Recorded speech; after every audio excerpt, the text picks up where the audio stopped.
জোড়া গাড়ি বোমা বিস্ফোরণে কেঁপে উঠল নাইজেরিয়া। প্রাণ হারালেন কমপক্ষে 95 জন। রবিবার প্রথম বিস্ফোরণটি ঘটে সে দেশের মৈদুগুড়িতে আয়োজিত একটি বিয়েবাড়ির অনুষ্ঠানের সামনে। সেই আতঙ্কের রেশ কাটতে না কাটতেই ঘটে দ্বিতীয় গাড়ি বোমা বিস্ফোরণ। স্থান মৈদুগুড়ির একটি ফুটবল খেলার মাঠ প্রাঙ্গণ। মৃতদের মধ্যে অধিকাংশই শিশু। আহত অন্তত 150। গাড়ি বোমা বিস্ফোরণ দুটির দায় স্বীকার করেছে স্থানীয় জঙ্গি সংগঠনের নেতা হাসান আলী। দেশের ধনীদের হিসেবে বিশ্বে এবার পঞ্চম স্থান পেল ভারত। দেশ জুড়ে যতই দারিদ্র থাক না কেন, টাকার অঙ্কের হিসেবে বিশ্বের প্রথম সারির ধনীদের দেশ কিন্তু এই ভারতবর্ষই। চীনের একটি গবেষণা সংস্থা হুরুন 2014 ধনীদের তালিকা তৈরি করেছে।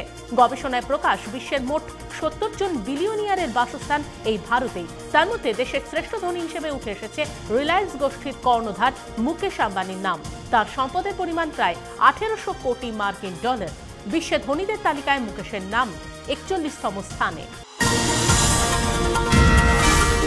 গ্রেফতার হওয়া সাহারা কর্ণধার সুব্রত রায়ের হয়ে এবার মুখ খুললেন প্রাক্তন ক্রিকেটার তথা 83 বিশ্বজয়ী অধিনায়ক কপিল দেব। সাহারা স্ত্রীকে আপাতমস্তক দেশপ্রেমী আখ্যা দিয়ে হরিয়ানা হারিকেন বলেন, সুব্রত রায় আসলে দুঃসময়ের মধ্যে দিয়ে যাচ্ছেন। সাহারা স্ত্রীর গ্রেপ্তারের ঘটনায় দুঃখ প্রকাশ করে কপিল দেব জানিয়েছেন, তিনি সাহারা স্ত্রী ও তাঁর স্ত্রীর পাশে সর্বান্তকরণে আছেন।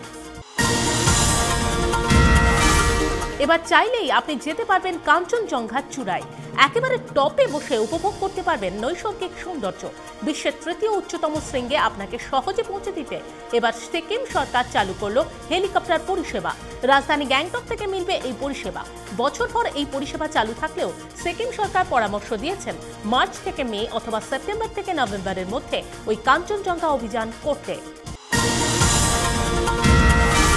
বিশ্বের সবচেয়ে শক্তিশালী বালক হিসেবে স্বীকৃতি পেল ইতালির ফ্লোরেন্সে বসবাসকারী বছর 8 গিউলিয়ানো স্ট্র মাত্র 2 বছর বয়স থেকে প্রতিদিন শারীরিক কসরত করত। ছোটবেলা থেকে জিমে অভ্যস্ত ছোট্ট স্ট্র এখন শুধু তার 2 হাতের বলেই দ্রুত অতিক্রম করতে পারে প্রায় 150 ফিট দূরত্ব। এমনকি বোতলের উপর শারীরিক ভারসাম্য রেখে জমিতে চলতে পারে গিউলিয়ানো স্ট্র।